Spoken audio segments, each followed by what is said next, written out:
Mic ذرا نیچے کر لو، آواز تیز ہو جائے.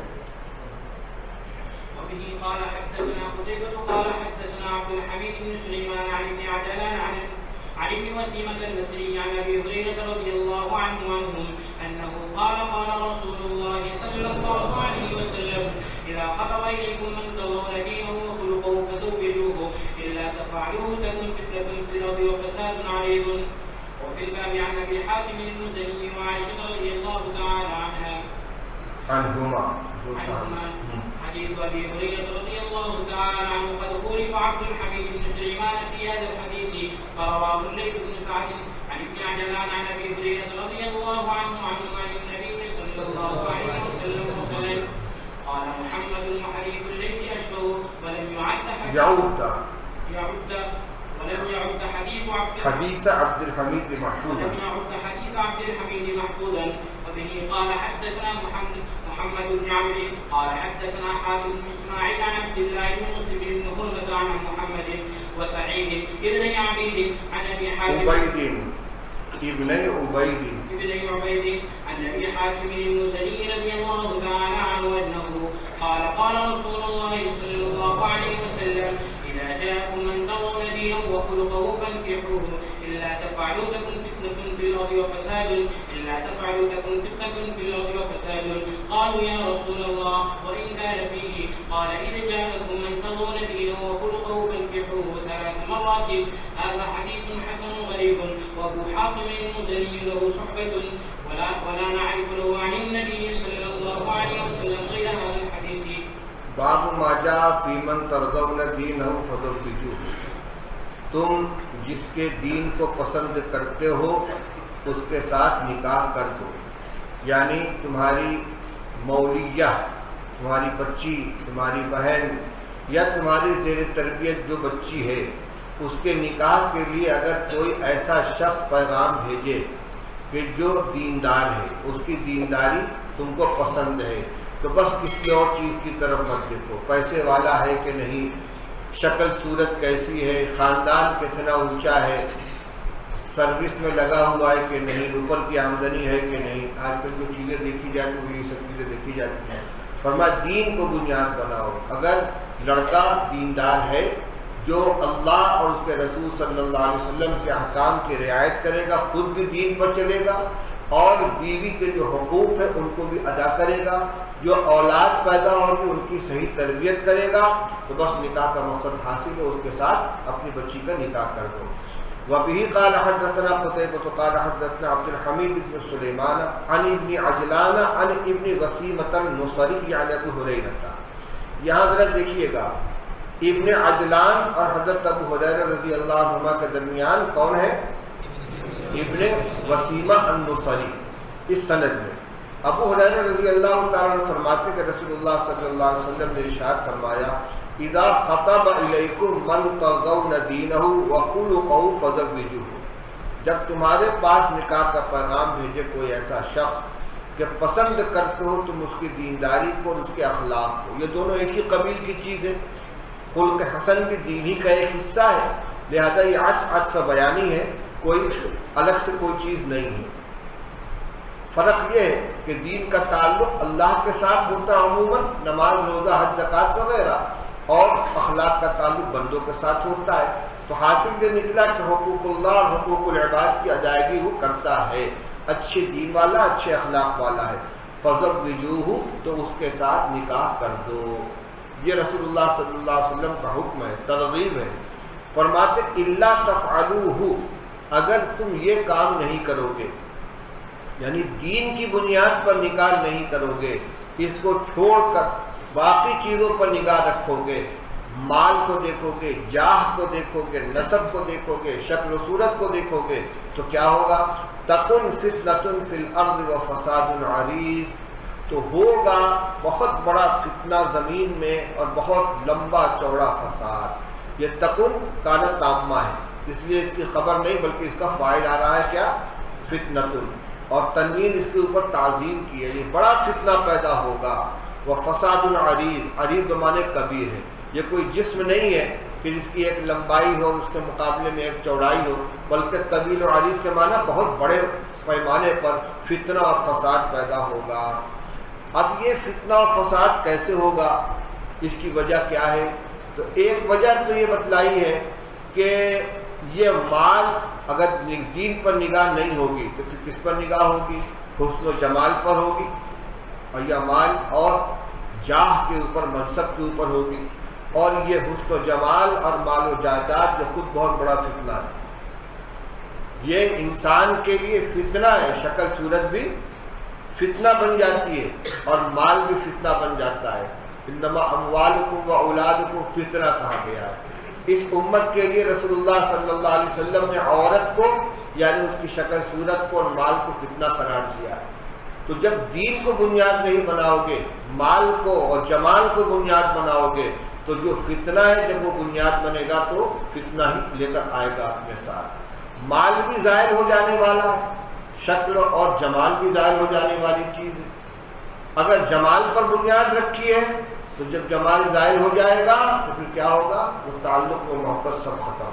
مال کی بنیاد پر نکاح کیا ہے تو جب تک مال حاصل ہو رہا ہے اس نکاح کے ذریعے، اس وقت تک تو الفت و محبت قائم رہے گی، ایک دوسرے کے حقوق ادا کریں گے، اور جو بنیاد کی جب وہ ختم ہوگا تو عبادت منہدم ہو جائے گی، رشتہ نکاح کے اندر استواری باقی نہیں رہے گی۔ اور اگر دین کی بنیاد پر نکاح کیا گیا تو دین تو برابر ترقی پذیر رہتا ہے اور خود اس میں ایک دوسرے کے حقوق کی رعایت کا تقاضا موجود ہوتا ہے، اس لیے وہاں فتنہ پیدا نہیں ہوتا۔ دوسری بات ایک وجہ اور بھی بیان کی، دونوں وجہ حاشیے میں دی ہوئی ہیں۔ نمبر ایک یہ کہ جب دین پر بنیاد نہیں ہوگی، مالدار داماد کی تلاش میں رہو گے، خوبصورت داماد کی تلاش میں رہو گے، اعلیٰ نسب و خاندان والے داماد کی تلاش میں رہو گے، تو بہت سی لڑکیاں بغیر نکاح کے بیٹھی رہ جائیں گی۔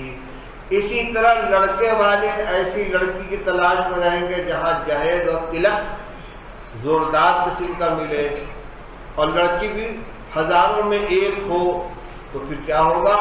وہ بغیر نکاح کی ادھر لڑکی بیٹھی رہے گی، ادھر بغیر نکاح کے لڑکا بیٹھا رہے گا، اور پھر فتنے پیدا ہوں گے۔ وہ کیا فتنے ہوں گے بتانے کی ضرورت نہیں، عمر ہو جائے گی، نکاح نہیں ہوگا، تو پھر اس کے بعد ظاہر بات ہے کہ خواہشات تو اپنے پورے ہونے کے لیے راستہ نکال لیتی ہیں، فتنہ پیدا ہوگا، غلط تعلقات ہوں گے، پھر دونوں خاندانوں کے اندر غیرت آئے گی، لڑکی لڑکے کے ساتھ بھاگ گئی، لڑکا لڑکی کے ساتھ بھاگ گیا، تب کیا ہوگا؟ دو خاندانوں میں قتل و قتال ہوگا، آپس میں خوریزی ہوگی، نہ جانے کیا کیا ہوگا۔ دنیا میں جو سب سے پہلا قتل ہوا ہے وہ کیوں ہوا ہے؟ حضرت قابیل نے جو حابیل کو قتل کیا تھا، مسئلہ یہی تھا نا عورت ہی کا، میں اس سے نکاح کروں۔ اس لیے جہاں دیندار لڑکی ملے اس سے رشتہ کرو، دیندار داماد ملے اس سے نکاح کر لو، انشاءاللہ زندگی کے اندر سکون رہے گا۔ وفی الباب عن ابی حاتم المزنی و عائشہ، اس باب میں ایک روایت ابو حاتم مزنی کی بھی ہے جو آگے آ رہی ہے اس کے بعد۔ حدیث ابی ہریرہ قد خولف عبد الحمید بن سلیمان فی هذا الحدیث، اس روایت کی سند دیکھو پھر سے۔ وبه قال حدثنا قتيبة قال حدثنا عبد الحمید بن سلیمان، عبد الحمید بن سلیمان نے روایت کس سے لی تھی؟ ابن عجلان سے، انہوں نے ابن وسیمہ نصری سے، انہوں نے حضرت ابو ہریرہ سے۔ کہتے ہیں کہ عبد الحمید کی مخالفت کی گئی اس حدیث میں، ابو ہریرہ رضی اللہ تعالیٰ عنہ کی جو یہ حدیث ہے اس کے بیان کرنے میں عبد الحمید ابن سلیمان کی مخالفت کی گئی ہے، یعنی دوسرے راوی نے، ابن عجلان کے دوسرے شاگرد نے کچھ اور طریقے سے بیان کیا، ان سے الگ طریقے سے۔ وہ کیا ہے؟ مخالفت کی گئی عبد الحمید ابن سلیمان کی اس حدیث میں، پس روایت کیا اس کو لیث ابن سعد نے ابن عجلان سے، اور انہوں نے براہ راست ابو ہریرہ سے۔ گویا ابن عجلان کے دو شاگرد ہو گئے، ایک عبد الحمید ابن سلیمان، وہ تو ابن عجلان اور حضرت ابو ہریرہ کے درمیان ابن وسیمہ کا واسطہ ذکر کرتے ہیں، اور دوسرے شاگرد حضرت لیث ابن سعد جو ائمہ مجتہدین میں سے ہیں، وہ بھی شاگرد ہیں کس کے؟ ابن عجلان کے۔ وہ نقل کرتے ہیں عن ابن عجلان عن ابی ہریرہ عن النبی صلی اللہ علیہ وسلم مرسلا، یعنی درمیان کا واسطہ حذف کر کے. کون سا واسطہ؟ ابن وسیمہ کا. محدثین کی اصطلاح میں مرسل تو اس روایت کو کہتے ہیں جس میں صحابی کا نام حذف کر دیا گیا ہو اور تابعی براہ راست رسول اللہ صلی اللہ علیہ وسلم سے نقل کرے. لیکن یہ تو ہوئی خاص اصطلاح، مگر آپ جگہ جگہ پڑھیں گے کہ مرسل بمعنی منقطع استعمال کیا جاتا ہے. واسطہ حذف کر دیا گیا اس کو مرسل کہتے ہیں، چاہے صحابی کا واسطہ حذف کر دیا گیا ہو، چاہے تابعی کا واسطہ حذف کر دیا گیا ہو، چاہے دو واسطے حذف کر دیے گئے، جس کو اصطلاحاً معضل کہا جاتا ہے.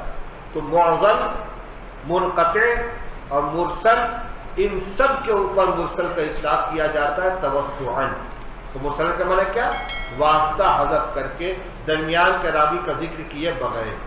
فرماتے ہیں کہ روایت کے لیث ابن سعد نے ابن عجلان سے، حضرت ابو ہریرہ سے، رسول اللہ صلی اللہ علیہ وسلم سے مرسلا یعنی ابن وسیمہ کا نام حذف کرتے.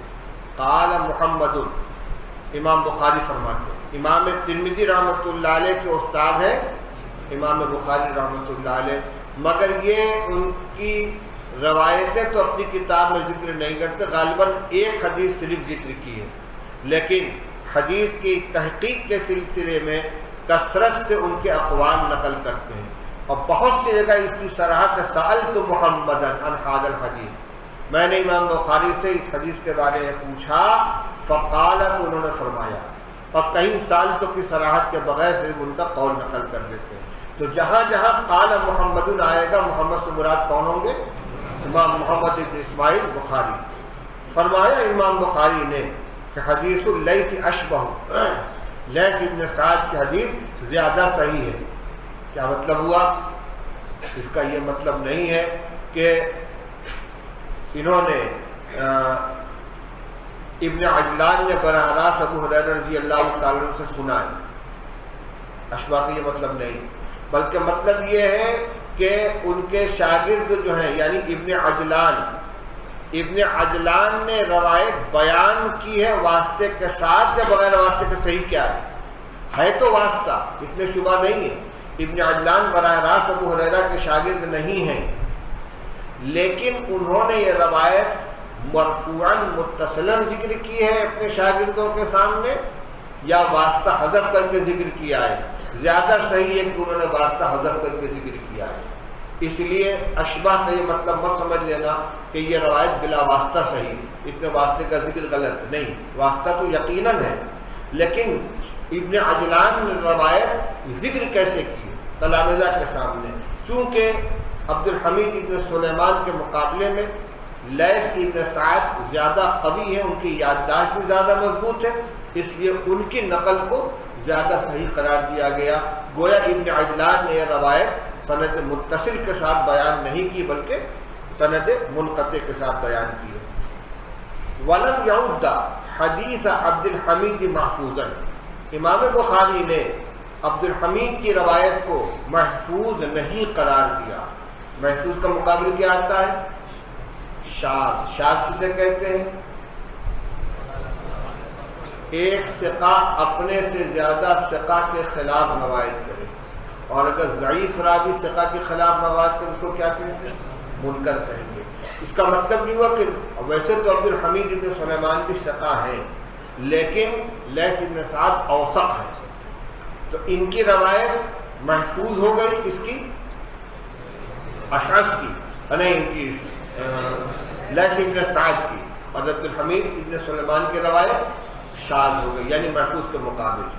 وبه قال حدثنا محمد بن عامر قال حدثنا حاتم بن اسماعیل عن عبد الله بن مسلم بن ہرمز عن محمد وسعید ابن عبید. حاتم ابن اسماعیل نقل کرتے ہیں عبداللہ ابن مسلم ابن ہرمز سے، وہ نقل کرتے ہیں عبید کے دو بیٹوں سے، ایک محمد اور ایک سعید، دونوں سے نقل کرتے ہیں، اور وہ دونوں نقل کرتے ہیں حضرت ابو حاتم مزنی رضی اللہ تعالی عنہ سے. وہ فرماتے ہیں کہ رسول اللہ صلی اللہ علیہ وسلم نے ارشاد فرمایا اذا جاءکم من ترضون دینہ وخلقہ فانکحوہ، جب تمہارے پاس پیغام لے کر کوئی ایسا شخص آئے جس کی دینداری کو اور اس کے اخلاق کو تم پسند کرتے ہو تو اس کے ساتھ نکاح کر دو۔ الا تفعلوا تکن فتنة فی الارض وفساد، الا تفعلوا تکن فی الارض وفساد، 2 مرتبہ فرمایا اگر نہیں کرو گے ایسا، دینداری کی بنیاد پر نکاح نہیں کرو گے تو زمین میں فتنہ پیدا ہوگا، فساد پیدا ہوگا، دونوں میں تنوین تعظیم کے، بڑا فتنہ ہوگا، بڑا فساد ہوگا۔ قالوا یا رسول اللہ وَإِن كَانَ فِيهِ، یا رسول اللہ اگرچہ اس میں وہ ہو، کیا ہو؟ اَيْ شَيْءٌ مِّن قِلَّةِ الْمَالِ وَعَدَمِ الْكَفَاءَةِ، بین سطور میں لکھا ہوا ہے، یعنی ہم جن چیزوں کی رعایت کرتے ہیں وہ چیز اس کے اندر جن چیزوں کے نہ ہونے کا خیال کرتے وہ موجود ہو تب بھی کرتے۔ یعنی ایک شخص جس نے پیغام بھیجا دیندار تو ہے لیکن مبلغ علیہ السلام اس کے پاس نہیں ہے، پیسے سے خالی ہے، اسی طریقے سے خاندان کے اعتبار سے ذرا کچھ نیچا ہے، ہمارے خاندان کے برابری والا نہیں ہے، تو کیا کرنا چاہیے؟ تب بھی کر دیں۔ وَإِن كَانَ فِيهِ، یعنی اگرچہ اس میں ایسی چیز ہو کہ جو ہم کو پسند نہ ہو، دینداری تو ہے لیکن قلت مال ہے یا عدم کفاءت ہے، تو قلت مال کے باوجود نکاح کر دیں، عدم کفاءت کے باوجود نکاح کر دیں، تو آپ نے پھر اپنی بات دہرا دی۔ قال اذا جاءكم من ترضون دینہ وخلقہ فانکحوہ، 3 مرتبہ آپ نے فرمایا۔ اب یہ ثلاث مرات کے 2 معنی ہو سکتے ہیں، دوبارہ آپ نے 3 مرتبہ فرمایا یا 2 مرتبہ پہلے فرما چکے تھے، 1 مرتبہ پھر اس کو دہرا دیا تو مجموعہ 3 مرتبہ ہو گیا۔ اس کا مطلب کیا ہوا کہ ہاں اگرچہ اس کے اندر وہ چیز ہو جو تم کہہ رہے ہو تب بھی اس کے ساتھ نکاح کر دو۔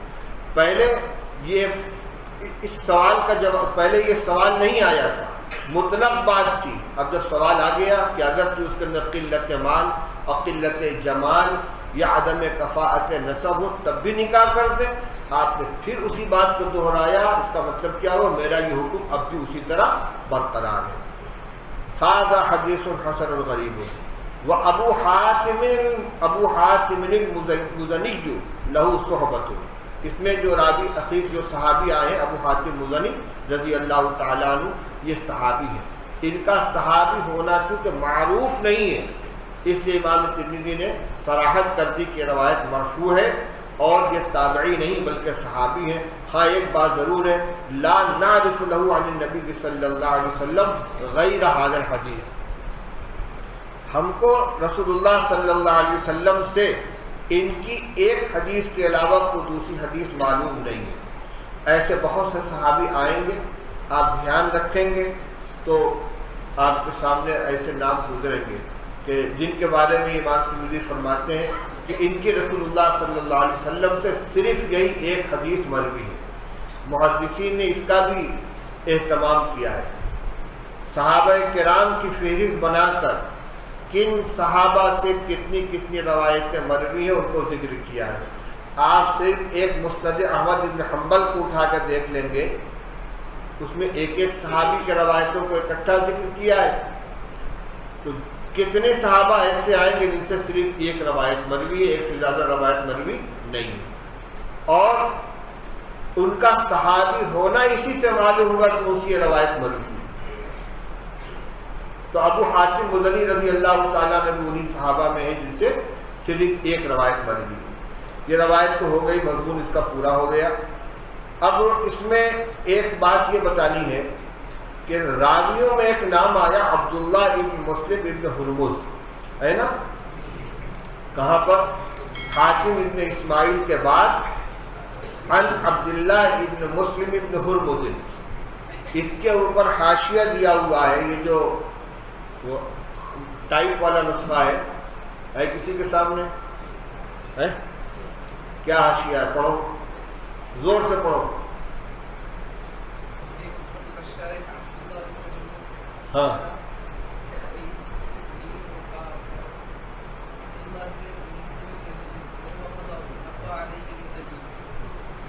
بشار کا نسخہ ہے جس کو سامنے رکھ کر اس کے یہ جو ترمذی کا وہ نسخہ جو چھپا ہوا ٹائپ کے اوپر، ان لوگوں نے بشار کے نسخے کو بنیاد بنا کر تصحیح کی ہے۔ بشار کے نسخے میں یہاں نام دیا ہوا ہے عبداللہ ابن ہرمز، کاٹنا مت اس کو کتاب میں، عبداللہ ابن مسلم ابن ہرمز کے بجائے کیا دیا ہوا ہے؟ عبداللہ ابن ہرمز، یعنی انہوں نے یہ کہا ہے کہ عبداللہ ابن مسلم نہیں ہے بلکہ عبداللہ ابن ہرمز ہے، اور یہ لیا ہے کہاں سے؟ مزی سے، جن کی اطراف الحدیث ہے۔ چنانچہ فرماتے ہیں کہ نبہ علیہ المزی، مزی نے اس پر متنبہ کیا ہے کہ اس نام کے نقل کرنے میں راویوں سے غلطی ہوئی ہے، یہ عبداللہ ابن مسلم ابن ہرمز نہیں ہے بلکہ عبداللہ ابن ہرمز ہے۔ لیکن علامہ ابن حجر، حافظ ابن حجر اسقلانی نے تقریب التہذیب میں ان کا تذکرہ کیا ہے، عبداللہ ابن مسلم ابن ہرمز المکی الفدکی، اور فرماتی ہے طبقہ سادسہ میں سے ہیں، اور یہی نام صحیح ہے، اور مزی سے غفلت ہو گئی ہے، انہوں نے ان کو عبداللہ ابن ہرمز جو قرار دیا ہے۔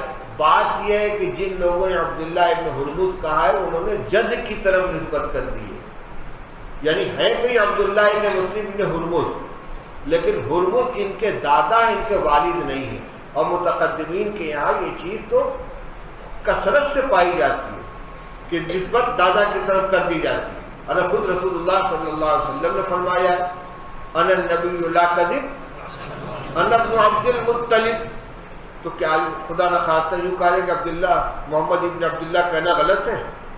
محمد ابن عبداللہ ابن عبد المطلب دادا کی طرف منسوب ہو۔ ابن تیمیہ، ابن حزم، ابن شہاب زہری، ابن غسیل الملائکہ، کتنے نام ہیں کہ جو دادا کی طرف بلکہ پر دادا کی طرف منسوب ہے۔ ابن شہاب زہری، شہاب جو ہے امام زہری کے پر دادا ہیں۔ ابن تیمیہ بھی ابن تیمیہ کے دادا پر دادا ہیں، لیکن نسبت جو مشہور ہو جاتا ہے اس کی طرف کر دی جاتی ہے۔ تو عبداللہ ابن مسلم ابن ہرمز جو آپ کے نسخے میں ہے یہ صحیح ہے، اور جن لوگوں نے عبداللہ ابن ہرمز کہا ہے وہ اس وجہ سے نہیں کہ درمیان میں مسلم کا اضافہ غلط ہے، بلکہ نسبت بجائے بات کے دادا کی طرف کر دی گئی ہے۔ اور حافظ ابن حجر نے تقریب میں ابن عساکر کا بھی حوالہ دیا ہے کہ ابن عساکر نے بھی عبداللہ ابن مسلم ابن ہرمز ہی نقل کیا ہے، اور یہ نام جو آپ کی کتاب میں یہ صحیح ہے، لہذا اس حاشیے میں جو مزی کے حوالے سے اس کی تغلیب کی گئی ہے وہ صحیح نہیں ہے، یہ نام صحیح ہے۔ اور یہ تغلیب کرنے والے کون ہیں؟ یعنی ان کی حاشیے کی تغلیب کرنے والے حافظ ابن حجر ہیں، جنہوں نے تقریب التہذیب میں یہ بات لکھی ہے۔ جی